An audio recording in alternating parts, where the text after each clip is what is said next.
Before we begin, understand this. Cannibalism is not a monster story. It is a human story. A word people lower their voices to say. A subject history prefers to whisper past. Not because it is rare, but because it is possible. Every culture draws a line it believes will never be crossed. Cannibalism sits at the edge of that line, a final moral boundary. And yet, again and again, humans step over it. Not in madness, not always in violence, but in silence, in hunger, in isolation, in moments where survival begins to sound louder than conscience. We like to believe cannibalism belongs to distant tribes, lost centuries, or horror films designed to disturb. But the truth is far less comfortable. Cannibalism appears when systems fail, when laws vanish, when food becomes memory, when the living outnumber the possible. It is not the act itself that terrifies historians. It is the pattern. Because every documented case begins the same way, with denial. No one would ever do that. Not us, not here, not now. And every case ends the same way too, with survival wearing a face no one wants to recognize. The worst part is not the hunger. It's the moment hunger learns your name. The moment when the idea stops being unthinkable and becomes practical. In shipwrecks, it began with the dead. In famines, with the forgotten. In camps, with the weakest. In collapses, with whoever was nearest. There were no ceremonies, no rituals, no madness howling at the moon. Only quiet decisions made in the dark. History often records these moments briefly, if at all. A line in a journal, a censored testimony, a court record sealed for decades, a witness who stopped speaking. Not because the events were unclear, but because they were too clear. Because if cannibalism is not a myth, then civilization is thinner than we pretend. This story is not about shock. It is not about gore. It is not about entertainment. It is about the uncomfortable truth that cannibalism does not arrive as a demon. It arrives as an option. And once it exists as an option, the world you knew is already gone. Tonight, we will not sensationalize these stories. We will not rush them. We will not look away. We will move slowly through real cases, some documented, some buried, some spoken only in private letters and lost records. Not to judge, not to forgive, but to understand what happens when hunger outlives hope. Because the most terrifying thing about cannibalism is not that it happened, it's that it can happen again. This is not folklore. This is not fiction. This is Noxhour. And once you cross this threshold, you may never hear the word survival the same way again. There are words humanity invents and then spends centuries trying to forget. Words that feel heavy on the tongue. Words that don't belong in polite conversation. Words that seem to stain the air after they are spoken. Cannibalism is one of them. Not because it is shocking, but because it is familiar in a way we refuse to admit. Every society has laws against it. Every religion condemns it. Every culture insists it belongs somewhere else, to another time, another people, another darkness. And yet, no civilization in history has escaped it completely. Cannibalism does not begin as violence. It begins as absence. The absence of food, the absence of order, the absence of rescue, the absence of tomorrow. Before the act ever occurs, something else dies first: certainty. Certainty that help is coming, certainty that rules still apply, certainty that the line will hold. And once certainty collapses, the human mind begins negotiating with the unthinkable. History often teaches us about kings, wars, and inventions. It prefers triumphs. It avoids necessities. Cannibalism lives in the category of necessity, and necessity is uncomfortable to record, because necessity does not ask who you were, it asks how long you want to live. When survivors describe these moments, they rarely speak of fear first. They speak of calculation, days without food, strength fading, the sound of the body turning against itself, the way morality begins to feel theoretical. In these moments, cannibalism does not appear as horror, it appears as logic. That is what makes it unbearable. We like monsters that scream. Cannibalism does not scream. It waits. It waits on broken ships drifting beyond trade routes. It waits in snowbound camps where footsteps disappear overnight. It waits in famine-stricken villages where the dead outnumber the buried. It waits in camps, prisons, and collapsed states where hunger is policy. And when it arrives, it does not announce itself. It is suggested, quietly, often indirectly, a sentence left unfinished, a glance held too long, a question no one wants to ask aloud. Who won't make it? The first boundary crossed is never consumption, it is permission. Permission to consider, permission to imagine, permission to survive at a cost. From there, the descent is not dramatic, it is procedural. The dead first, then the dying, then the weakest, then whoever fate places closest. History avoids telling these stories in full because they collapse comforting myths. The myth that morality is permanent, the myth that education prevents desperation, the myth that civilization is a shield rather than a lair. Cannibalism reveals something we would rather not face, that humanity is not a straight line upward, but a thin surface stretched over hunger, and hunger presses upward. Again and again, institutions have tried to bury these cases. Ship logs altered, court records sealed, witnesses discredited, survivors told to stay silent, not because they lied, but because they told the truth too clearly. A truth that says, under enough pressure, people do not become animals, they become practical, and practicality has no conscience. This is why cannibalism remains the last taboo, not because it is the worst thing humans have done. History is filled with worse, but because it exposes the fragility of every moral promise we make to ourselves. It forces a question no society wants to answer. At what point does survival excuse everything?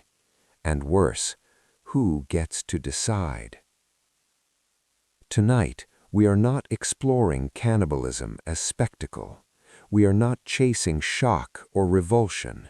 We are stepping carefully through real moments where hunger outpaced hope. Moments recorded in margins, moments whispered by survivors decades later, moments where people lived but never fully returned. These stories are not meant to make you afraid of others, they are meant to make you uncomfortable with certainty.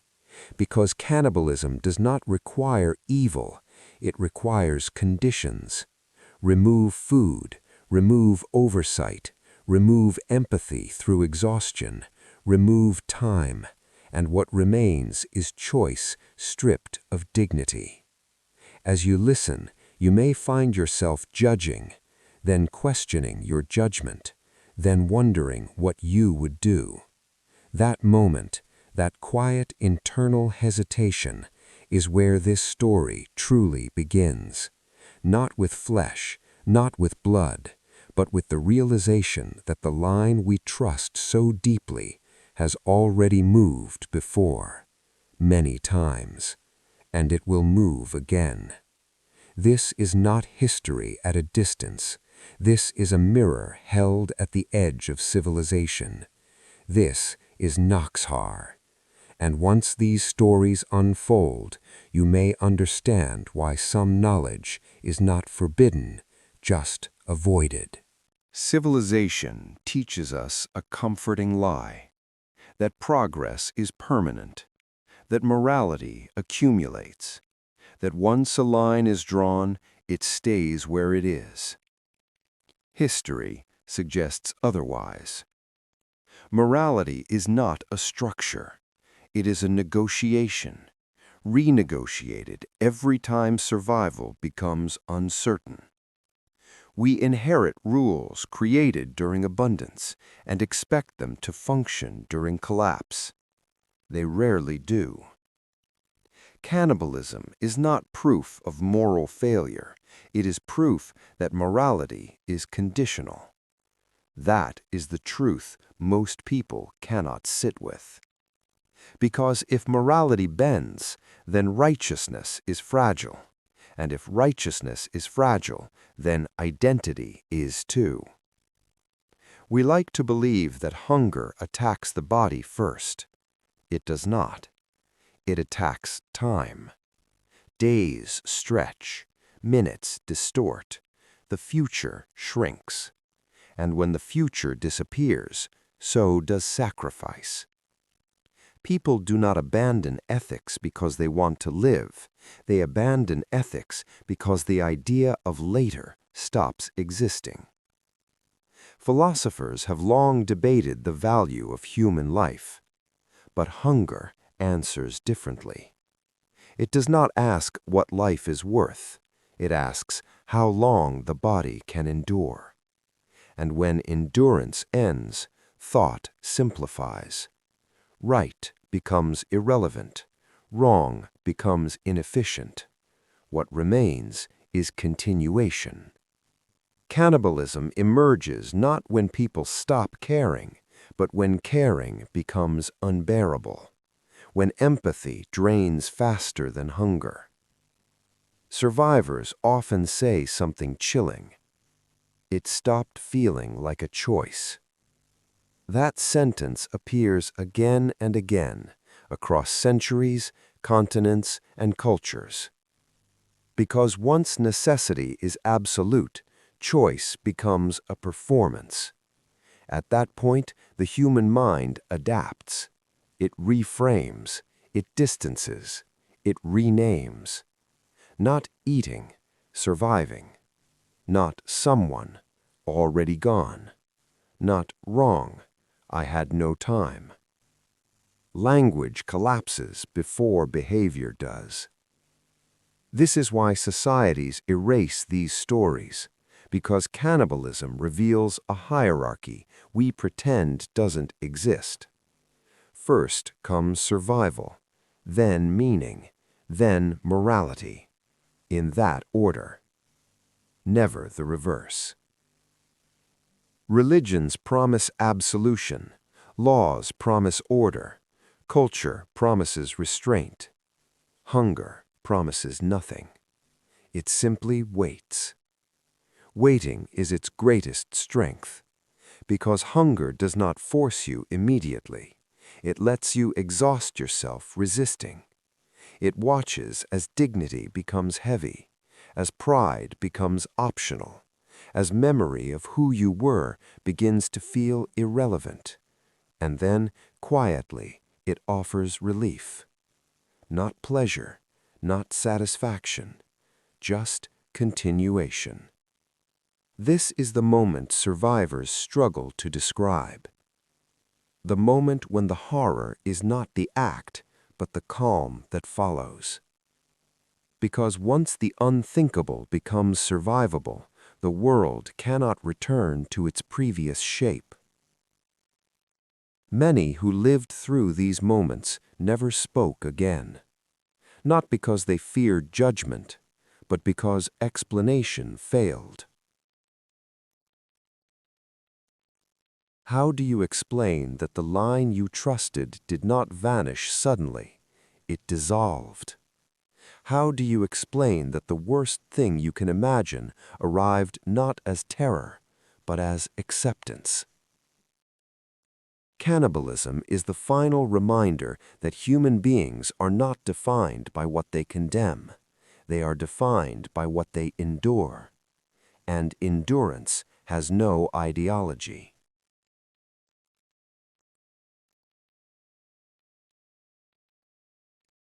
This is why these stories matter. Not to frighten you, but to dismantle certainty. Because certainty is what allows collapse to surprise us. We say, that could never happen here. History answers, it already did. Again and again and again. What you are about to hear is not a record of monsters. It is a record of conditions. And conditions do not care who you are. They only care how long you last. This is the final discomfort. The realization that civilization is not tested by prosperity, but by scarcity. And scarcity always returns. No one plans to become a cannibal. That is the lie we tell ourselves so we can sleep. People imagine cannibalism as something sudden, a scream, a knife, madness in the eyes. But in reality, cannibalism begins the same way for everyone, with silence, with a stomach that won't stop hurting, with the realization that tomorrow has no solution, with the slow understanding that rescue is not coming. Hunger does not shout. It whispers. It says, not yet. Then, maybe tomorrow. Then eventually, someone will die anyway. And when that thought arrives, it does not feel evil. It feels practical. History does not remember the moment people first ate human flesh. It remembers the moment they stopped arguing against it. Tonight, you will hear those moments, not as statistics, not as headlines, but as stories, told the way they unfolded, slowly, quietly, inevitably. Story 1: The Donner Party, where America learned to be quiet. The snow came early that year, too early. The Donner Party watched the mountains disappear under white silence, wagon wheels frozen in place like gravestones. At first, they were patient. They told stories at night. They promised the children food tomorrow. They counted supplies again and again, hoping numbers would change. They didn't. When the cattle were gone, they ate the horses. When the horses were gone, the dogs vanished. No one asked where they went. The first human death came softly. An old man, already weak, already fading. They wrapped the body and placed it outside, not for burial, for cold. Cold preserves. Weeks later, when hunger began to make people dizzy, someone suggested it. Not loudly, not directly, just, we shouldn't waste what's already gone. They prayed first. That mattered to them. They cut the flesh away from the bones in silence. No one cried while eating. Crying wastes water. By spring, rescue parties found children alive beside piles of bones. When asked what happened, one child said, "We ate." No explanation, no shame, just a fact. The Donner Party. When America ate itself. In 1846, the Donner Party did not consider themselves pioneers. They considered themselves responsible parents. George Donner and James Reed were respected men. They traveled with wives, children, and elderly relatives. This matters, because monsters do not bring children with them. The wrong turn. The Hastings cutoff was advertised as a shortcut. It was not. It delayed the party by weeks. By the time the first snow fell in the Sierra Nevada mountains, escape was already impossible. Snow fell day after day, 6 meters high. They were sealed inside the mountains. The first deaths. Food disappeared quickly. Oxen were slaughtered. Horses followed. Dogs vanished quietly. People stopped asking where the dogs went. When the first humans died, no one touched the bodies. At first.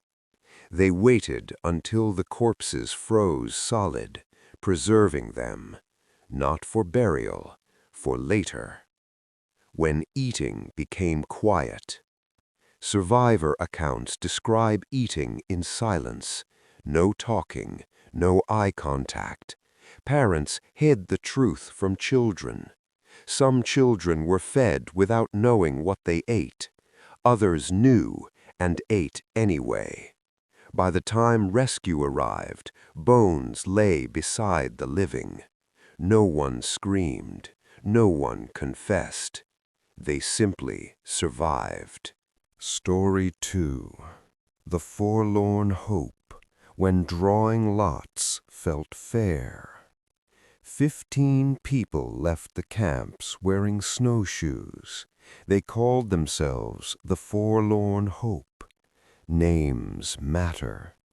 They ran out of food quickly. Then came discussion. Not screaming, not fighting. Discussion. Who was weakest? Who slowed the group? Who would die soon anyway?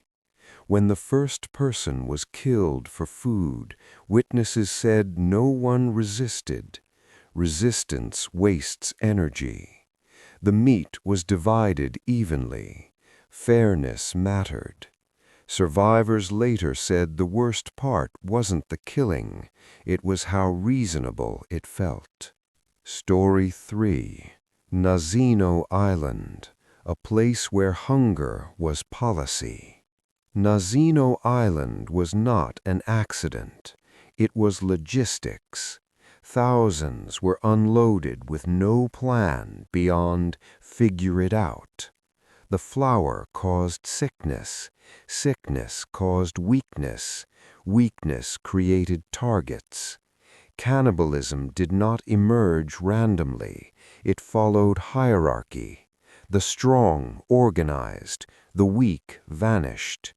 Eyewitnesses testified that people were dismembered alive because freshness mattered. This was not insanity. This was efficiency.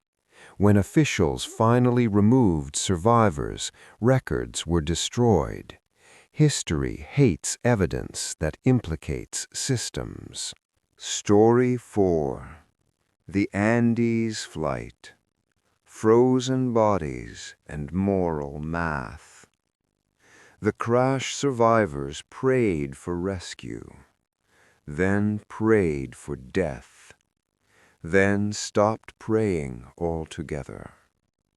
The dead lay frozen, untouched.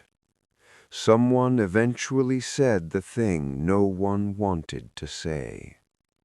They would want us to live. That sentence appears in almost every survival cannibalism case. It absolves the eater. They ate friends, brothers, teammates, slowly, deliberately. When rescue came, survivors cried, not from relief, but shame. They had survived, and survival carries weight. Story 5. Shipwrecks of the Open Sea. Cannibalism without land. Before radios, before GPS, ships vanished for months.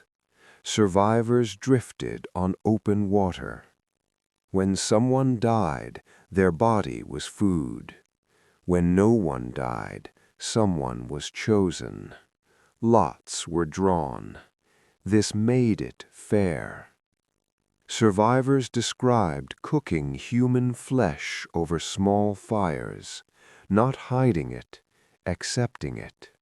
Because at sea, denial kills faster than sharks. Story 6. The Besiege of Leningrad. Hunger in a city that couldn't escape. During World War II, Leningrad starved.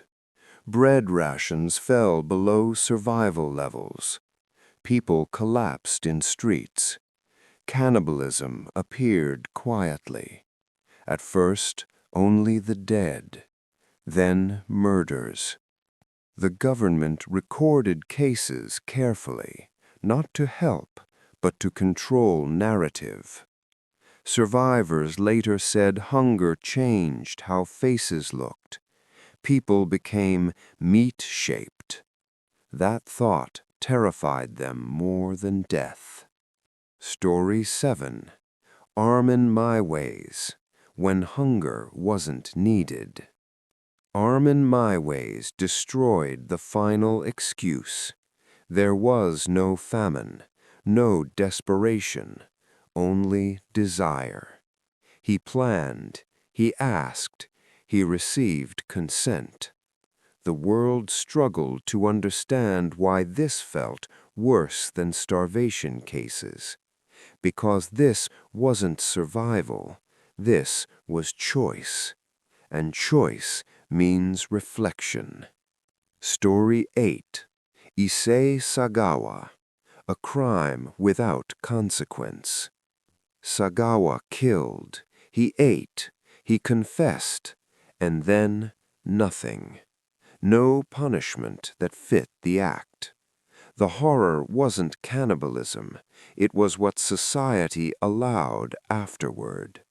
Sometimes justice starving is worse than hunger itself. Story 9. The Medusa. Cannibalism the world tried to forget. In 1816, the French frigate Medusa ran aground off the coast of Africa. There were not enough lifeboats, so they built a raft. 147 people were placed onto it. The lifeboats towed the raft briefly. Then the ropes were cut. The raft drifted. No navigation, no food, no water. Within days, panic turned to exhaustion. The strong threw the weak into the sea to conserve space. Then came hunger. The dead were eaten first, then the dying, then the inconvenient. By day 13, only 15 survived. When rescue came, survivors barely spoke. France tried to suppress the story. Artists painted it anyway. History remembered the image, but not the hunger that justified it. Story 10. The Greely Expedition, when discipline didn't save anyone. In 1881, Adolphus Greely led a U.S. Army expedition into the Arctic. This was not recklessness. It was military planning. They followed orders precisely. They obeyed protocol. Resupply ships never arrived. Winter came. Food ran out. Men died one by one. Greely enforced discipline even as bodies accumulated. Cannibalism began quietly, not discussed, not admitted.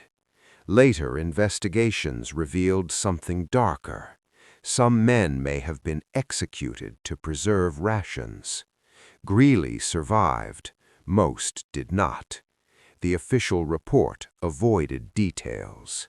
Discipline, it turned out, did not stop hunger. It only organized it. Story 14. Japanese War Cannibalism, when soldiers ate prisoners. During World War II, Allied war crimes tribunals documented Japanese soldiers engaging in cannibalism in New Guinea and the Pacific. This was not survival alone. Officers ordered it. Prisoners were killed. Flesh was shared ceremonially. Witnesses testified.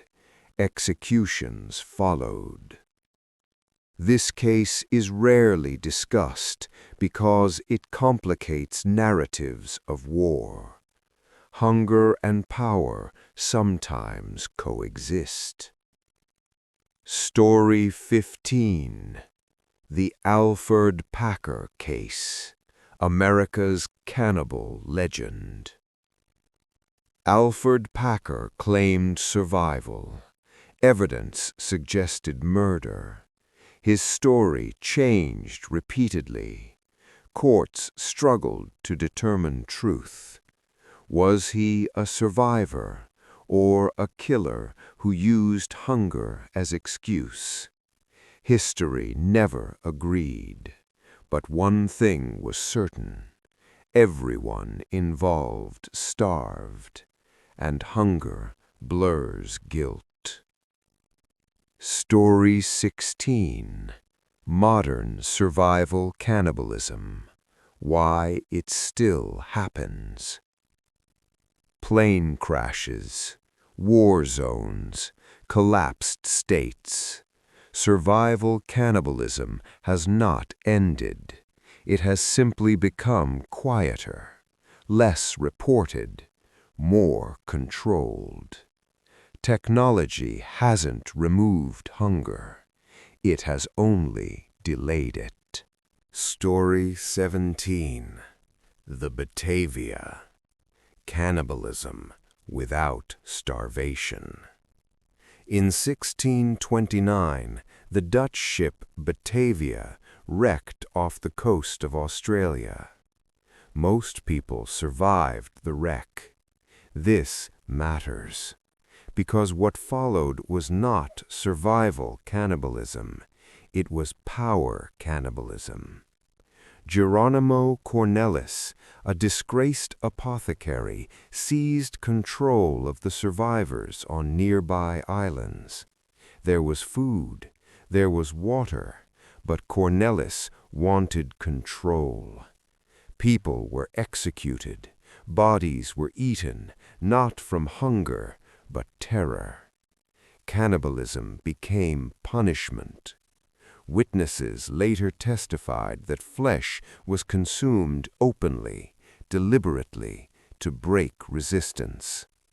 This case unsettles historians because it removes the final excuse. Sometimes cannibalism isn't about hunger. It's about permission. Story 18. The Essex, 1820. The whale ship that taught men to draw lots. The whale ship Essex was rammed and sunk by a sperm whale. The crew escaped into open boats. Weeks passed. Food ran out. The dead were eaten. Then the living were chosen. Lots were drawn. This ritual appears again and again in cannibalism cases because randomness feels moral. Those who lost were killed quickly. Survivors later said the act felt necessary, not brutal. The story inspired Moby Dick, but the cannibalism itself is rarely spoken aloud. Story 19. R. V. Dudley and Stevens. The trial that redefined murder. 4 men were stranded at sea. 1 boy became sick. The captain killed him. They ate him.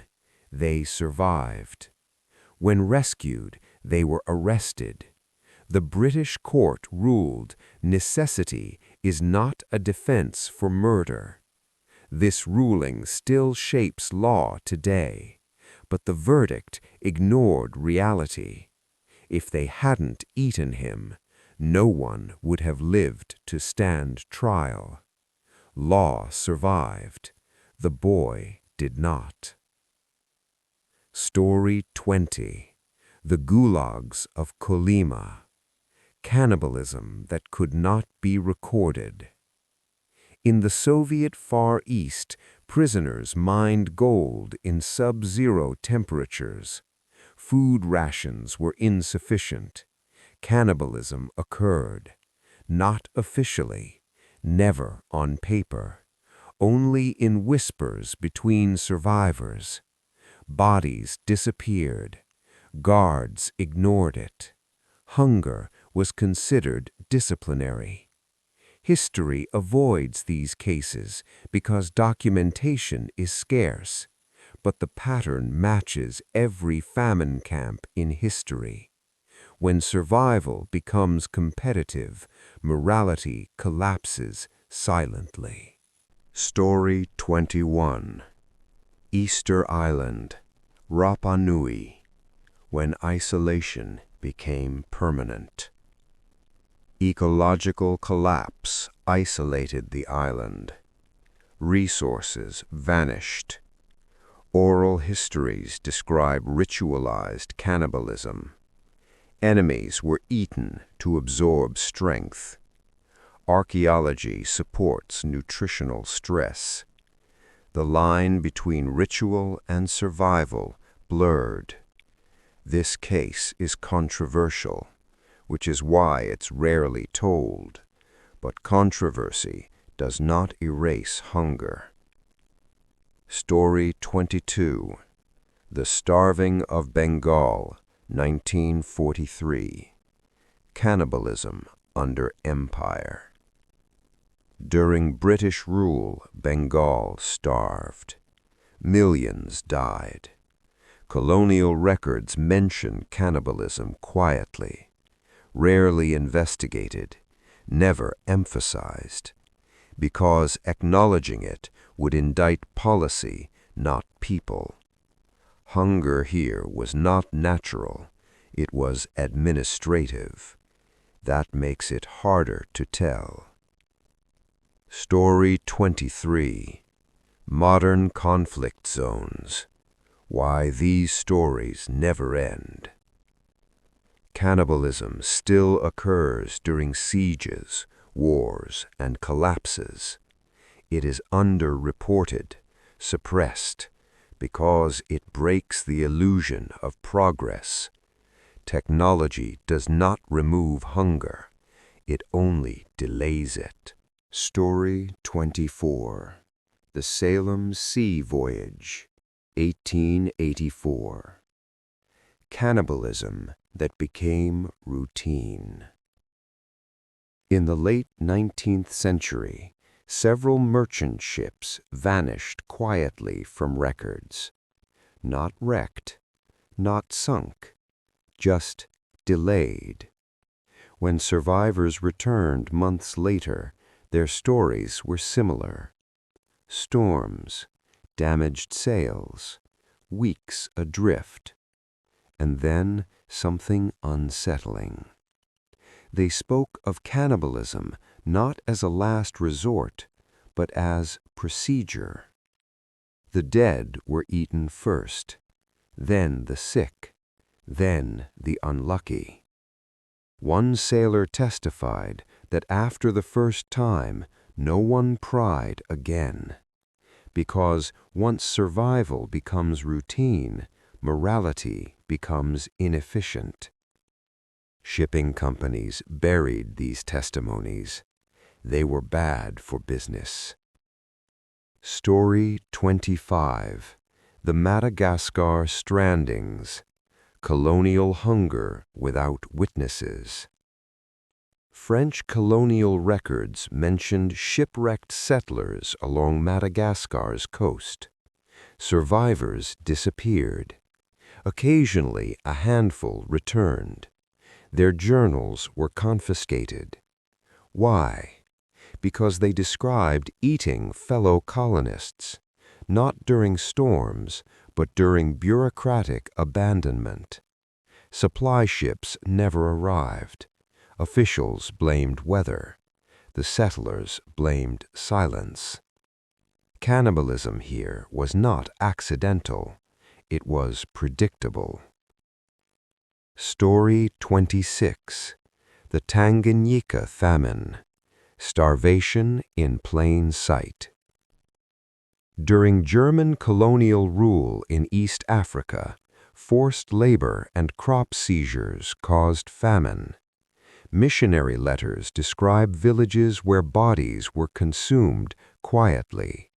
No rituals, no violence, just disappearance. Colonial authorities dismissed reports as exaggeration, but the missionaries were consistent. This case is rarely told because it forces the question, is cannibalism a crime or a symptom?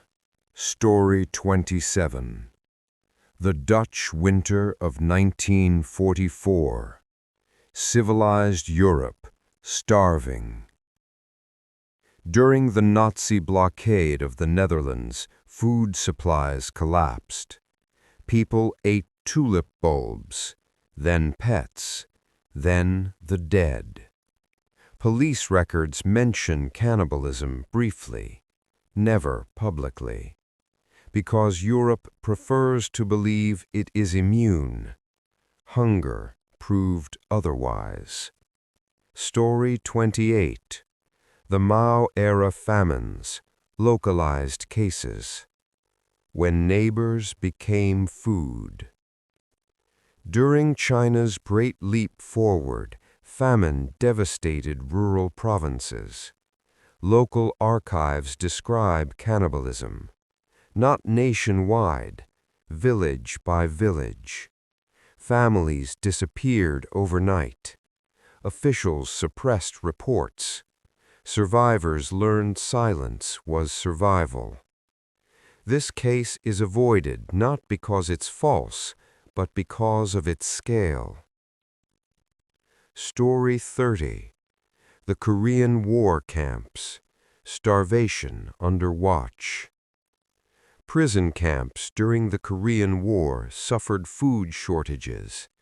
Eyewitness accounts describe cannibalism among prisoners. Guards ignored it. Hunger was considered discipline. Cannibalism here did not threaten authority, it reinforced it. Story 31. The Irish Famine. Whispered cases. What the records don't say. Official histories of the Irish famine rarely mention cannibalism, but parish records hint at it. Disappearing bodies, unexplained survival. Victorian morality erased these details, because starvation caused by policy is harder to forgive than starvation caused by weather. Story 32. Modern Collapses. Why these stories aren't finished. In recent decades, failed states have seen survival cannibalism quietly reappear. Refugees report it. Aid workers document it discreetly.